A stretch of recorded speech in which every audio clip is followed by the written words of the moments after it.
Minhas irmãs, meus irmãos, é com alegria que nós estamos aqui para mais uma vez, muito mais pela bondade do nosso amigo Velocino do que pela nossa competência, nós vamos trazer algumas reflexões sobre um assunto que todos nós pensamos, refletimos, que é a felicidade. Eu não sei se vocês conhecem, alguém que não queira ser feliz. Todos queremos ser felizes, mas, às vezes, e na maioria das vezes, nós procuramos caminhos equivocados pensando na felicidade. Então, Demóstenes, o grande orador grego, certa feita, ele promovia uma assembleia pública em Atenas para tratar dos altos interesses da pátria, quando ele se viu apupado pela turba impaciente que fez menção de se retirar. Ele, o gigante da oratória, elevando a voz, disse: "Eu tenho uma história interessante para contar a vocês." Então houve silêncio e atenção. E ele começou. Um jovem, precisando ir da sua casa para Megara, alugou um burro. Um sol ardente, inclemente, ele então alugou o burro e foi. E o dono do burro foi junto também. Em meio ao caminho, o sol ardentíssimo, ele resolveu sentar-se e ficar à sombra do burro. Mas o dono do burro também quis ficar na sombra do burro. E os dois ficaram se empurrando mutuamente. O rapaz que alugou o burro reclamava: "Não, eu aluguei o burro. Então, se eu aluguei o burro, a sombra veio com o burro. Então, eu posso desfrutar da sombra." Mas o dono disse: "Não, eu não aluguei a sombra para você. Eu só aluguei o burro." E ficaram assim, os dois se empurrando durante um tempo.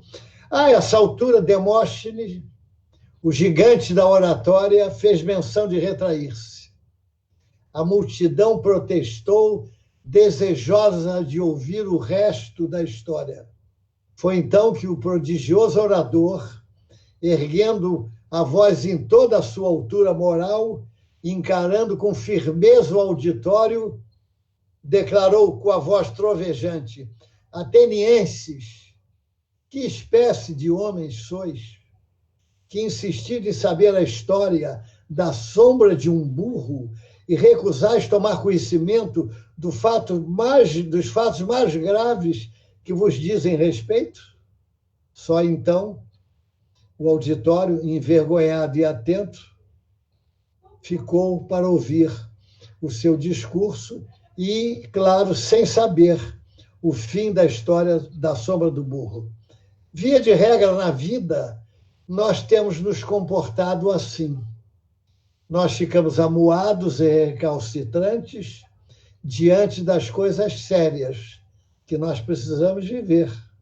E curiosos e ingênuos perante aquelas coisas que não precisamos viver. Vocês acham que existe a felicidade na Terra? Que alguém pode ser feliz na Terra? Então vamos ver na melhor ferramenta de vida que nós temos, que é o Livro dos Espíritos, que, na minha visão, é o melhor livro do mundo, porque nos explica quem nós somos, de onde viemos e para onde nós vamos. Na questão 920, Kardec indagou: "O homem pode gozar na Terra de uma felicidade completa?" E os benfeitores responderam: "Não, pois a vida lhe foi dada como prova ou expiação, mas dele depende abrandar os seus males e ser tão feliz quanto se pode ser na Terra." E continuando, na pergunta 921 seguinte, ele perguntou: concebe-se que o homem seja feliz na Terra quando a humanidade estiver transformada? Mas enquanto isso não se verifica, pode cada um gozar de uma felicidade relativa? O homem é, na maioria das vezes, o artífice da sua própria infelicidade. Praticando a lei de Deus, ele pode poupar-se a muitos males e gozar de uma felicidade tão grande quanto o comporta a sua existência num plano grosseiro. E agora eu vou falar a pergunta 922, que eu considero dever de casa. É um dever de casa para todos nós. Vejam a síntese e a amplidão do assunto que essa pergunta se refere. Kardec indagou: a felicidade terrena é relativa à posição de cada um. O que é suficiente para a felicidade de um faz a infelicidade de outro. Há, entretanto, uma medida comum de felicidade para todos os homens? Vejam a resposta. Para a vida material, a posse do necessário. Para a vida moral, a consciência tranquila e a fé no futuro. Não precisa de mais nada, gente. Para a vida material, a posse do necessário. Para a vida moral, a consciência tranquila e a fé no futuro. Uma vez disseram ao Chico que um homem tinha 75 pares de sapatos. E ele, sorrindo, disse: meu Deus do céu, mas ele só tem 2 pés para calçar um pé de cada vez. Para que tantos pares de sapato?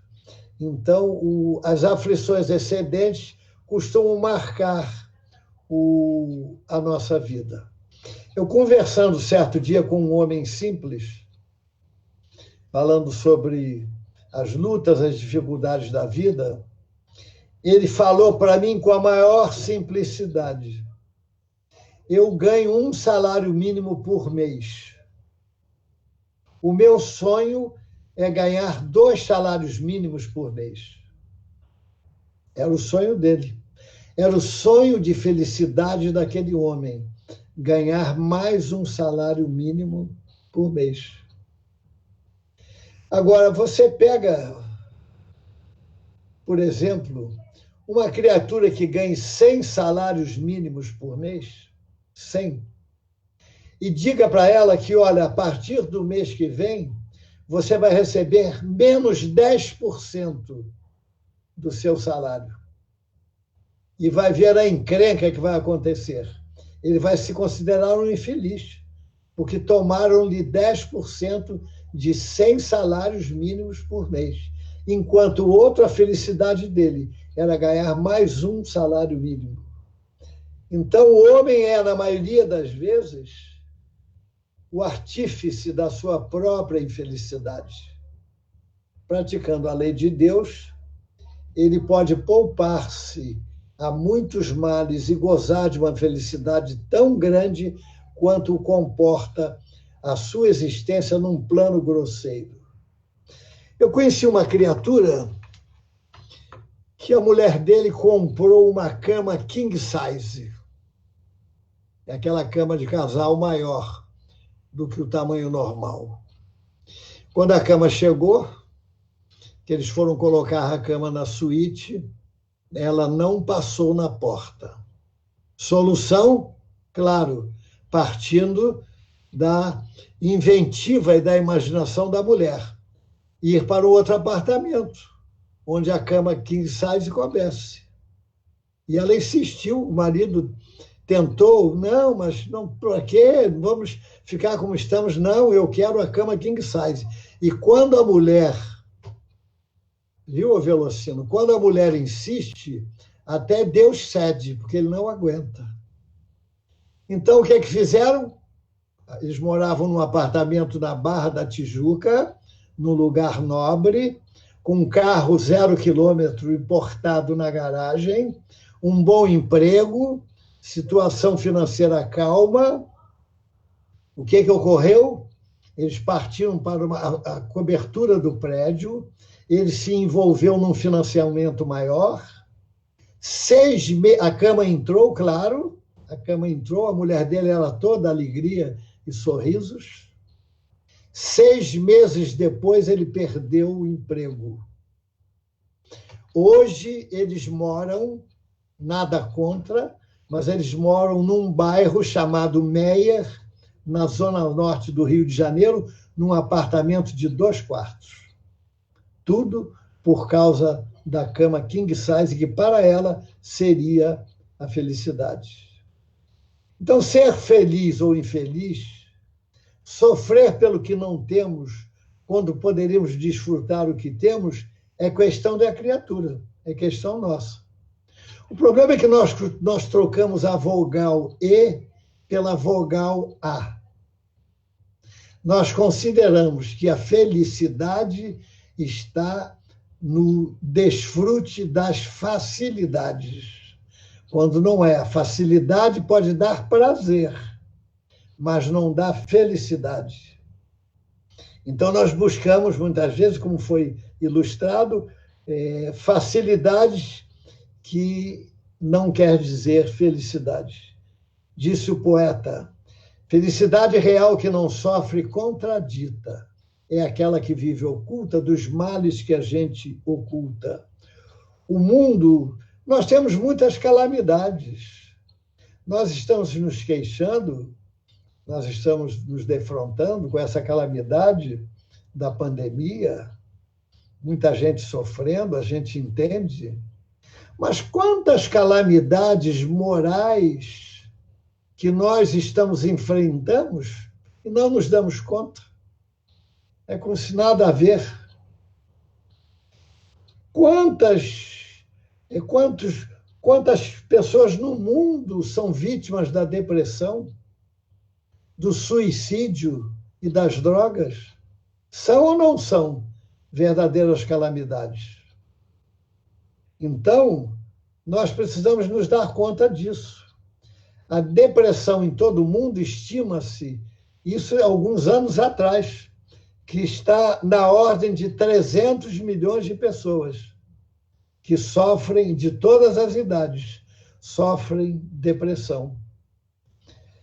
Muitos jovens, nós temos no atendimento fraterno, na nossa casa espírita, nós estamos atendendo muitos jovens que se consideram deprimidos e o pensamento do suicídio passa pelas suas cabeças. Então, nós sabemos pelas estatísticas que a cada 40 segundos uma criatura se suicida no mundo. Ou seja, 800 mil suicídios anualmente. Então, segundo o psiquiatra, a sobrecarga emocional e as exigências contemporâneas transformam o homem num indivíduo solitário.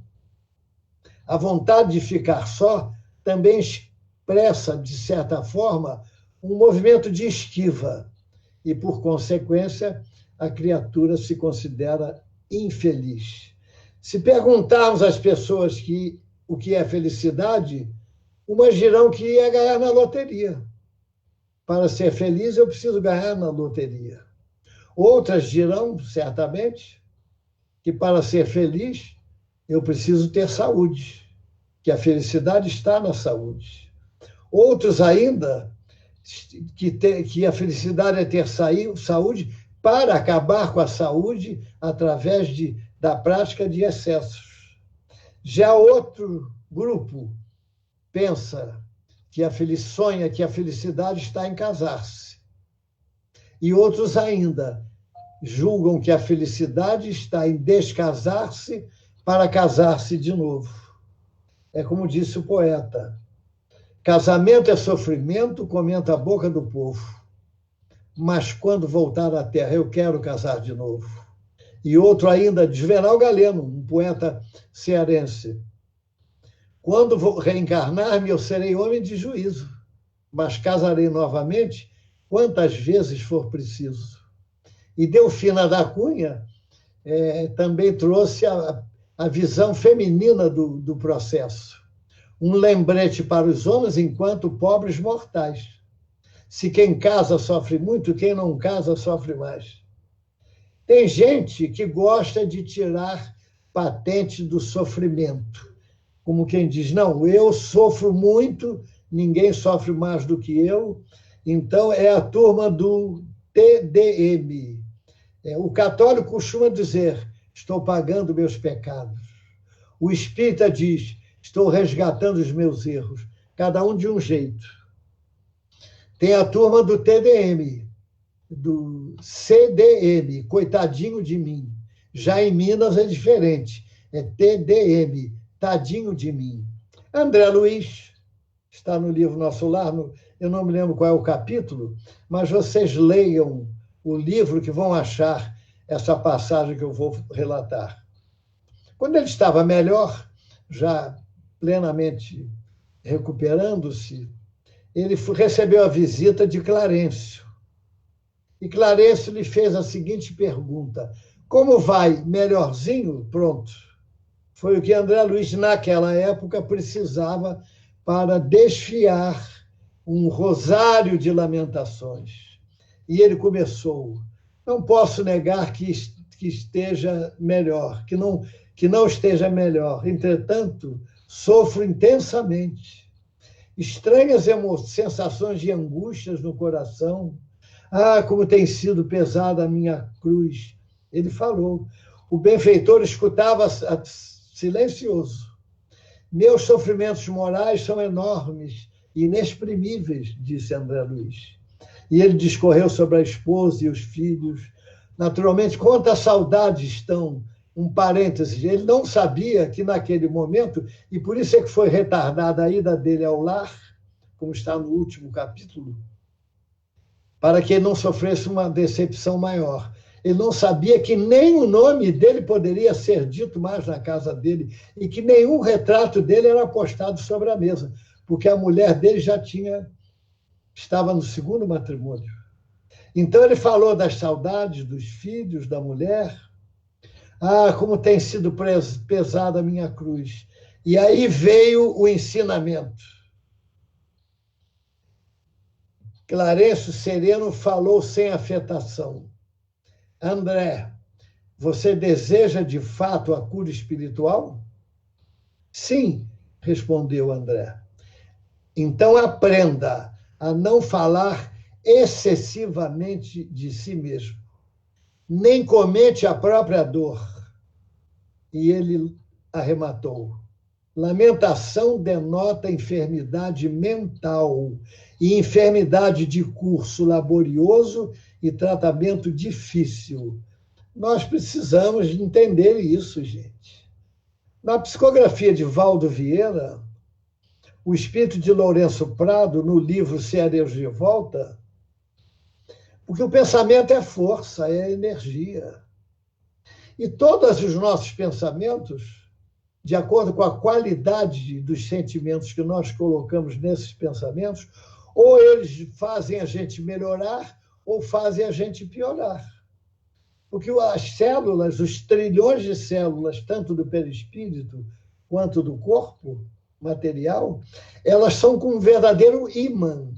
Elas prendem o teor vibracional que nós colocamos naquilo que nós pensamos.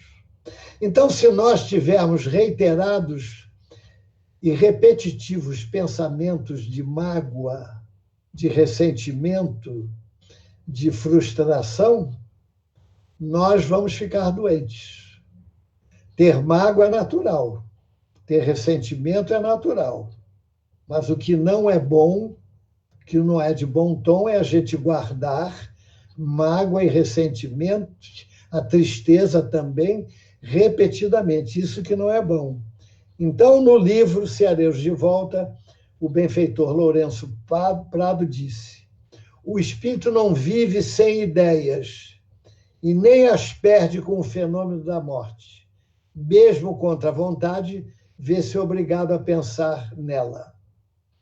Daí, a alma sofre ou sente prazer até mesmo dormindo. todos fazemos estocagem de ideias.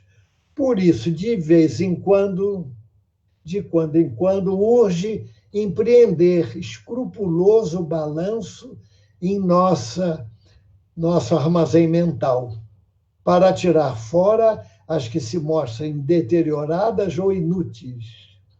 E ele explica mais. Quando pensamos, eu posso, tenho força e devo perseverar, essa ideia tem mais importância do que toda a riqueza ou prestígio humanos que nos possam favorecer. Quando imaginamos, estou vencido, desisto de esforçar-me, essa ideia tem maior poder deletério que qualquer argumento, conselho ou ponto de vista alheios que te apoiem, inclinando-te a vencer a si mesmo. É a realidade. Um clérigo, certa feita, disse: nos meus 30 anos de confessionário, nunca encontrei um preguiçoso ou um avarento. O preguiçoso alegava sempre que dava azar na vida, que não tinha sorte. E o avarento dizia tratar-se de uma pessoa econômica. Jerônimo Mendonça, um extraordinário espírita lá de Utuiutaba, amigo de Chico Xavier, certa feita ele estava com uma hemorragia inestancável. Ele gostava muito de terno branco e o médico disse que a vida dele estava por um fio. Ele ficou triste. Os amigos conseguiram um aviãozinho, um jatinho, e levaram ele de Tuiutaba para Uberaba. Quando ele entrou lá no centro, o Chico disse: gente, olha o Jerônimo, ele chegou todo vermelho, ele parece uma rosa rubra, vamos beijá-lo, mas com cuidado para não desfolhar a rosa. Não falou nada da hemorragia dele. E cada beijo que Jerônimo recebia, sentia vibrações de energia, ele contou depois, entrando nele. E quando o Chico beijou, o último a beijar, colocou a mão no abdômen do Jerônimo por alguns minutos, a hemorragia estancou e Jerônimo viveu mais 30 anos. E aí o Chico explicou: sabe, Jerônimo, por que a hemorragia, por que você foi vítima dessa hemorragia?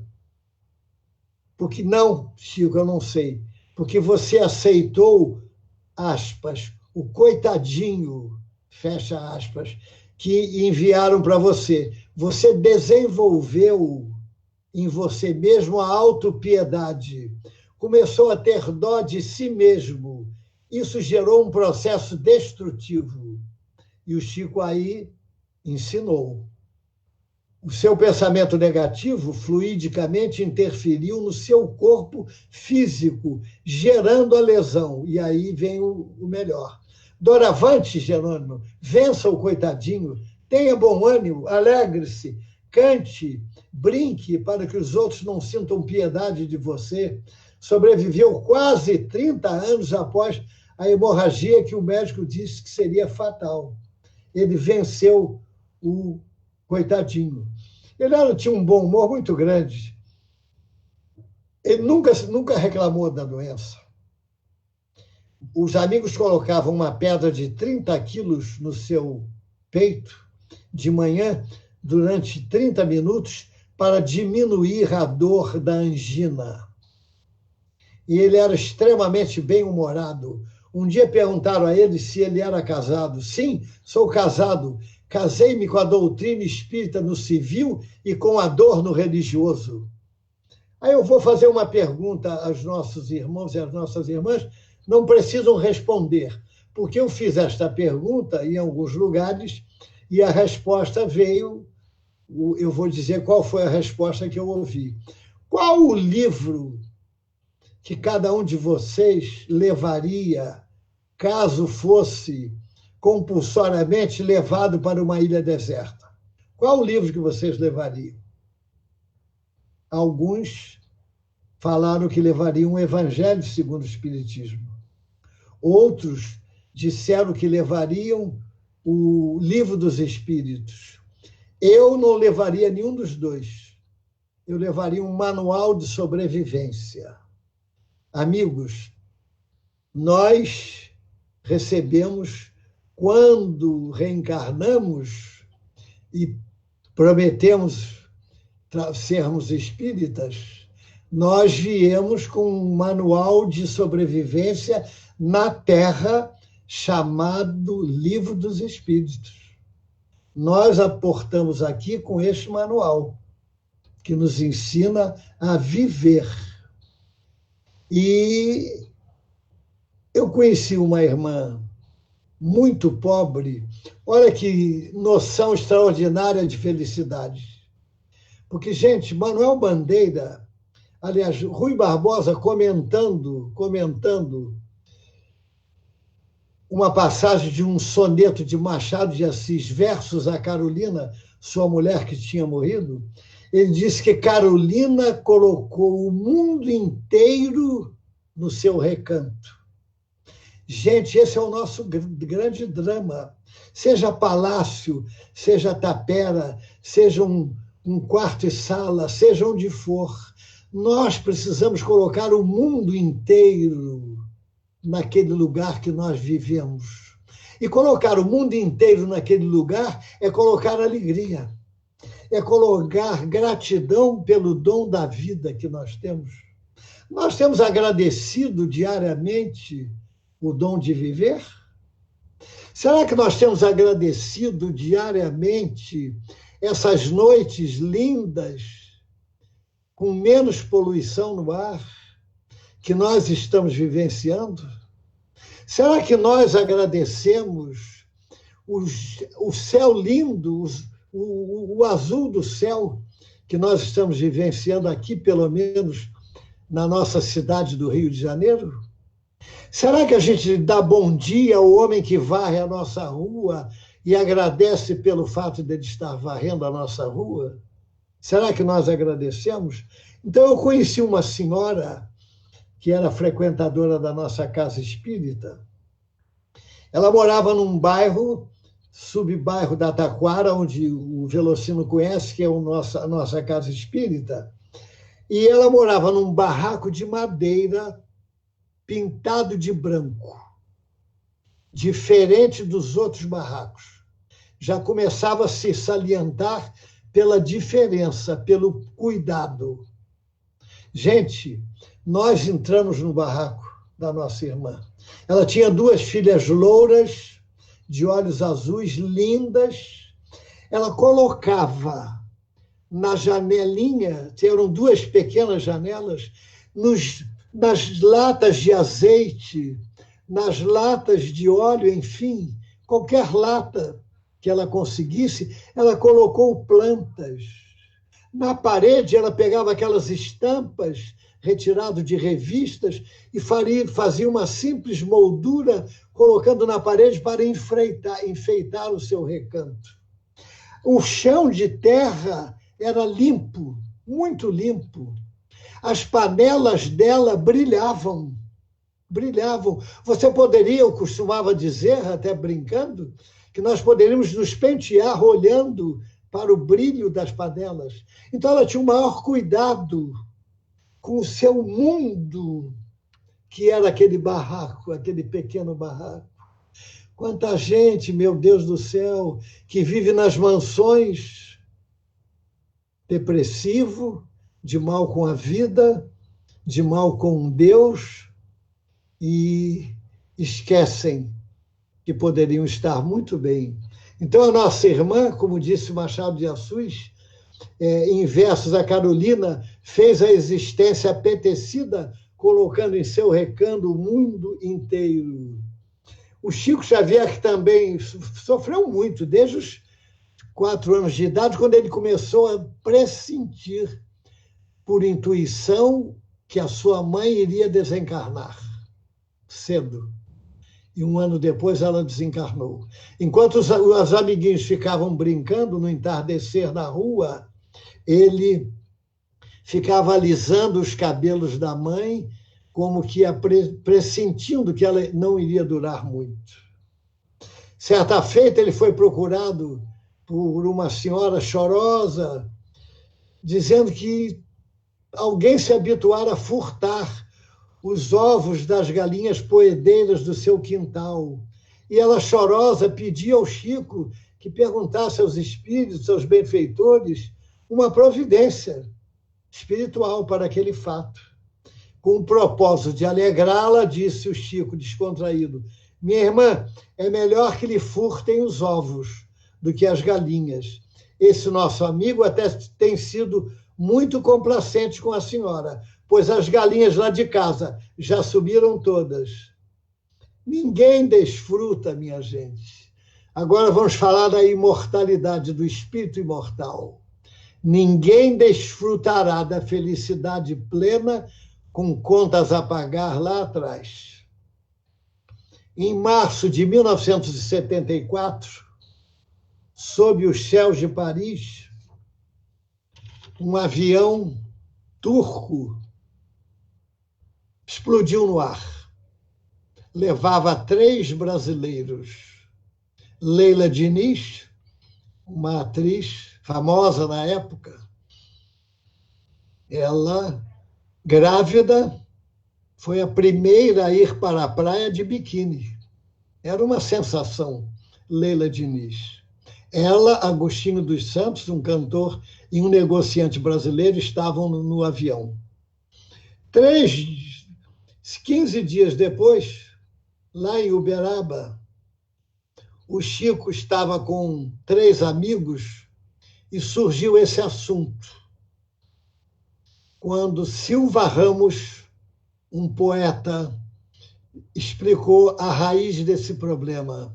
Disse ele, num soneto intitulado Culpas: a natureza aponta a culpa que começa.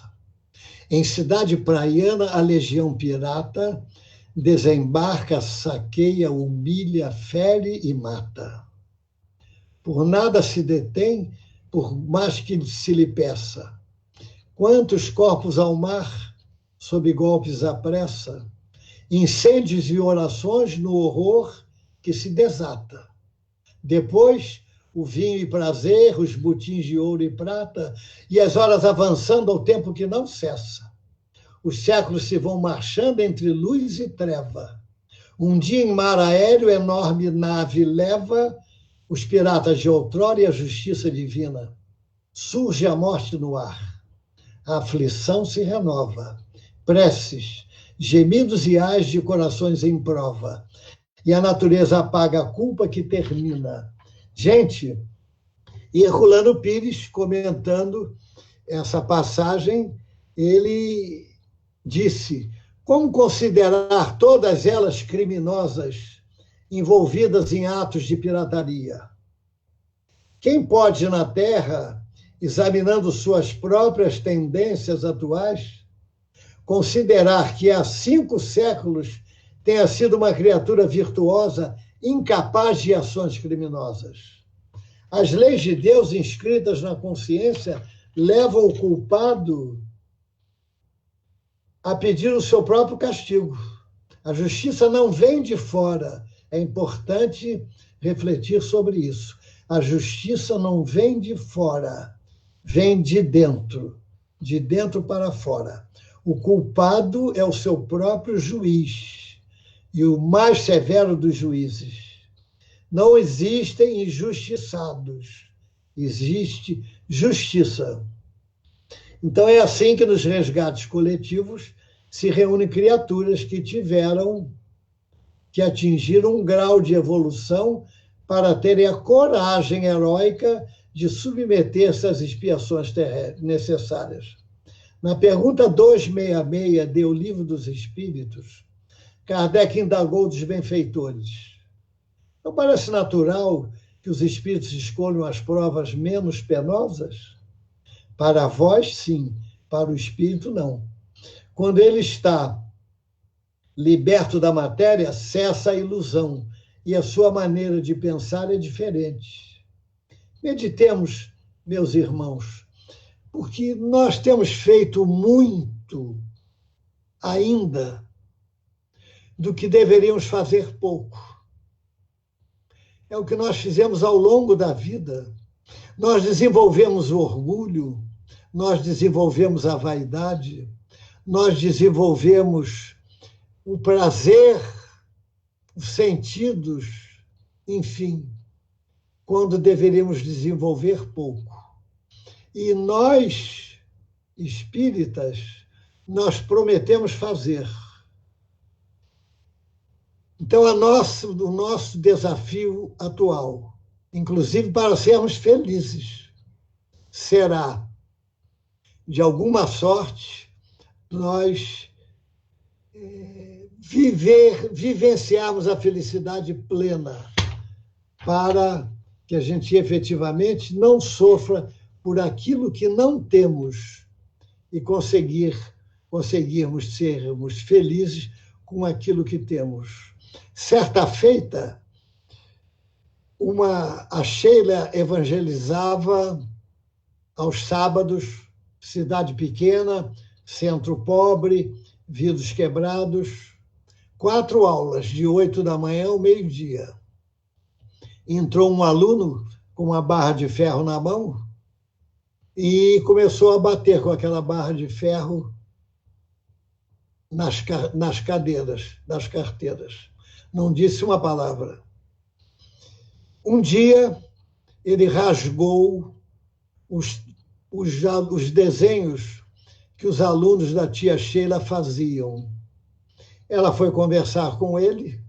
Ele então disse: "Ô, sua burra, você pensa que eu não sei desenhar?" Ela entregou-lhe papéis e lápis. Ele fez um Pato Donald perfeito. Então ele passou a ilustrar os desenhos, as aulas que a tia Sheila fazia, ele passou a ilustrar. E quando ele passou a trabalhar, ele começou a ter pesadelos, porque é assim que acontece. Eu diria, fazendo minhas as palavras de André Luiz, que todos nós temos obsessores, mas não quer dizer que nós estamos sendo obsidiados enquanto estivermos trabalhando no bem. Então, quando ele saiu da rotina, que é a ferrugem das ideias, segundo Emmanuel, quando ele começou a trabalhar no bem, ele começou a ter pesadelos. E aí a tia Sheila disse, porque ela soube depois, numa reunião mediúnica, que ele fora o chefe da falange de espíritos obsessores daquela região. Então ela recomendou que todas as vezes que ele tivesse pesadelos, ele cantasse aquelas musiquinhas que eles cantavam na aula de moral cristã. E ele fez isso. Os pesadelos vinham, ele cantava aquelas musiquinhas e os pesadelos acabaram. Ele tinha 14 anos quando ele entrou no centro da tia Sheila. Aos 17 anos, ele saiu da vida com uma bala encaminhada. 15 anos depois, a tia Sheila, numa reunião mediúnica, numa outra cidade, apresentou-se um espírito, dizendo: "Eu vim aqui para agradecer a tia Sheila. Eu quero agradecer a tia Sheila porque ela me apresentou a Jesus. Hoje eu sou de Jesus." E para provar quem é, ele então cantou uma daquelas canções que a tia Sheila fazia. Então, meus amigos, minhas irmãs, nós espíritas fomos apresentados a Jesus. Tanto os espíritas ouvintes, quanto os espíritas simpatizantes e os espíritas trabalhadores. Nós fomos apresentados a Jesus. E nós prometemos mais. Nós prometemos fazer. Porque a nossa encarnação foi preparada para fazer o tempo certo, inclusive o projeto de tempo que nós poderíamos ter para trabalhar no bem, foi projetado. E mais ainda, a misericórdia divina permitiu que nós pudéssemos ainda fazer mais do que prometemos fazer. Quantos espíritos de escola a gente sabe, extraordinários, que fizeram mais do que prometeram fazer. O nosso Chico é um exemplo, que foi projetado 30 livros e hoje já passaram de 450 livros psicografados dele. Trabalhava um dia, ele estava trabalhando desde 6 horas da tarde de sexta-feira, era 5h30 da manhã de sábado, quando entrou um homem, e 5h30 da manhã, e disse: Chico, você me desculpe esta hora tão tarde. Não, meu filho, é cedo ainda, o dia está entardecendo. Nunca deixou de atender uma pessoa que fosse.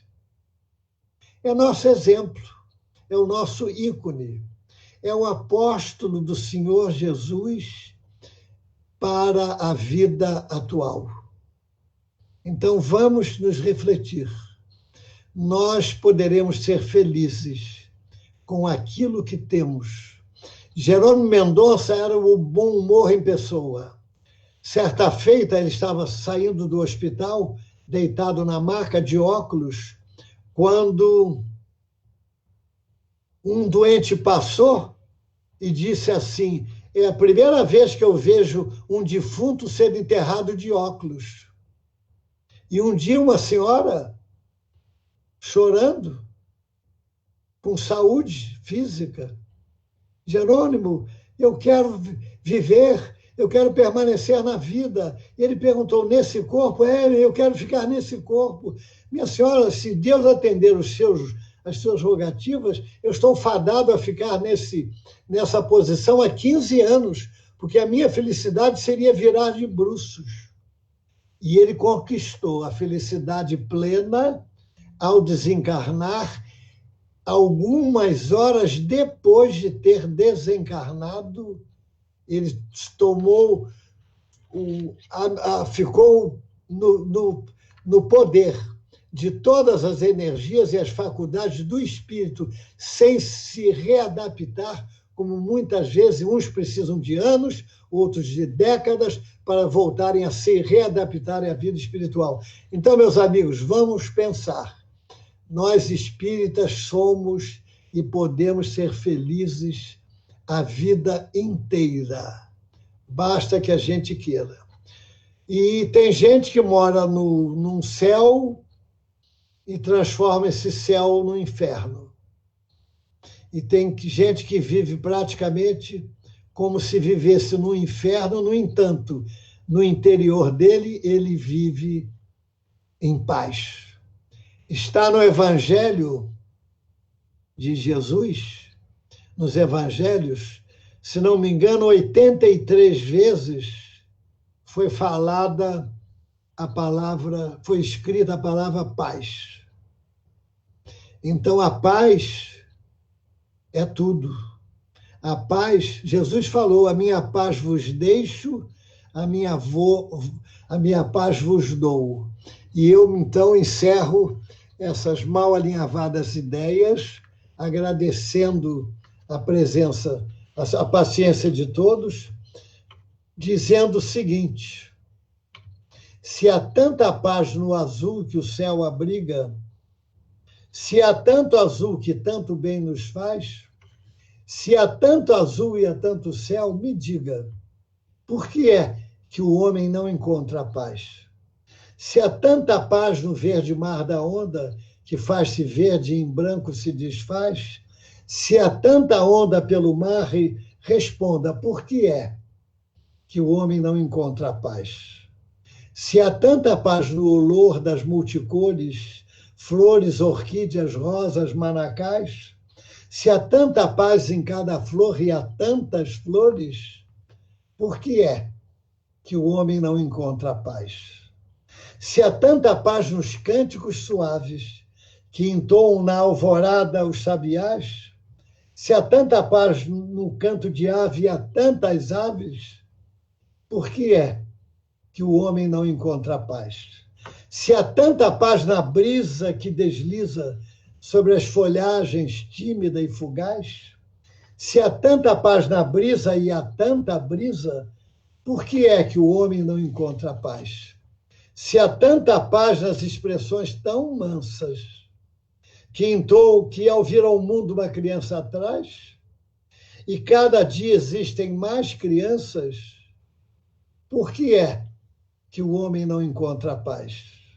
Se há tanta paz nos corações com fé, que atrai o bem e afasta as coisas más, então oremos juntos, todos de pé, para que o homem encontre um dia a paz. Muita paz a todos, muito obrigado. Tenhamos uma noite de paz.